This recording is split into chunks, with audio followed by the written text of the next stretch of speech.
back to another video of Reflection with PCUA. The topic for this video is labor exploitation.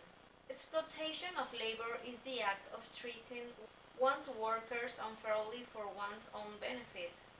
It is a social relationship based on an asymmetry in a power relationship between workers and their employers. When speaking about exploitation, there is a direct affiliation with consumption in social theory, and traditionally this will label exploitation as unfairly taking advantage of another person because of his or her inferior position, giving the exploiter the power. Here are some facts about labor exploitation.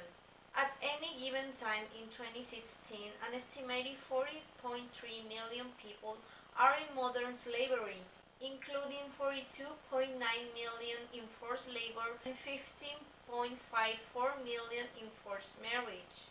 It means there are 5.4 victims of modern slavery for every 1,000 people in the world.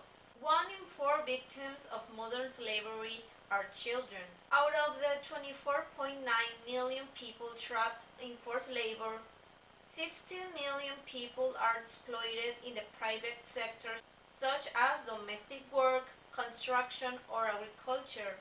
4.8 million persons in forced sexual exploitation and 4 million persons in forced labor imposed by state authorities. Women and girls are disproportionately affected by forced labor, accounting for 99% of victims in the commercial sex industry and 58% in other sectors. Children in Asia make our clothes. Black and brown women working in fields, factories, and private homes endure untold violence and abuse. Indigenous people are evicted from their ancestral land by big business backed by governments, or killed and harassed for their resistance. And economic migrants from wrong countries are trafficked and criminalized, forced to choose between poverty at home or a life of debt bondage, wage theft, and other forms of exploitation and discrimination abroad.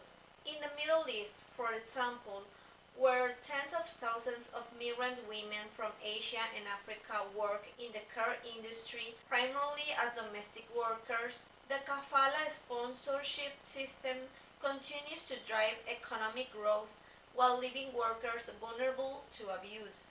The persistent efforts of trade unions and civil society have resulted in significant reforms for migrant workers in Qatar, for example.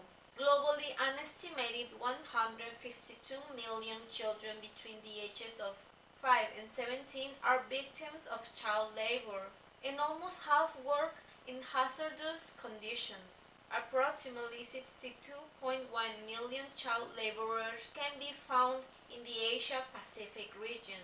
In Indonesia's case, while the laws to protect children from labor exploitation exist, enforcement is a major issue. With this, I finish this very sensitive topic.